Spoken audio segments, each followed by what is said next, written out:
23 नवंबर को बिहार विधानसभा के उपचुनाव के नतीजे आने वाले हैं।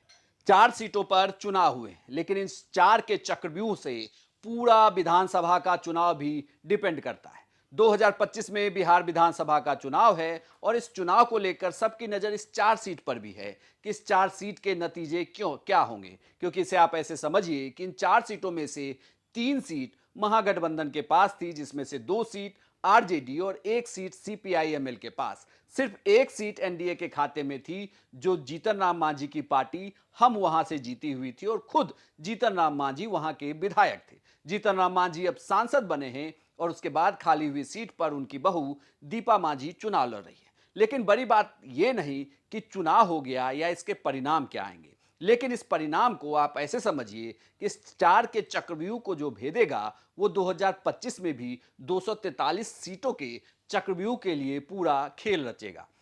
तेजस्वी यादव ने भी चुनाव प्रचार की, महागठबंधन ने भी पूरी ताकत झोंकी, लेकिन एनडीए के खेमे की तरफ से यह कहा जा रहा है कि उन्होंने इस 4 सीटों के चुनाव को काफी सीरियस लड़ा। सबसे बड़ी बात यह कि जिस बेलागंज की सीट पर 34 सालों से लगातार आरजेडी चुनाव जीतती रही है, उस बेलागंज की सीट पर जेडीयू ने अपना उम्मीदवार उतारकर चारों तरफ से इस तरीके से किलेबंदी की है कि उस सीट को फंसा लिया है। यानी कि जेडीयू अगर इस बार उस सीट पर चुनाव जीत जाती है, बेलागंज की सीट पर, तो वो बड़ा मैसेज दे पाएगी। वहीं तरारी में सुनील पांडे के बेटे को चुनाव लड़ाया गया। उसी तरीके से जो बाकी की 2 सीटें हैं, वहां पर भी एनडीए ने पूरी जोर आजमाइश की है। लेकिन दूसरी तरफ सबसे बड़ी बात यह कि आरजेडी के लिए यह परीक्षा की घड़ी है, क्योंकि आरजेडी को अपनी जीती हुई 2 सीटें तो बचानी ही बचानी है, साथ ही जो एनडीए के पास की सीटें हैं उसे भी अपने पाले में करना है। अगर वो ये कर लेती है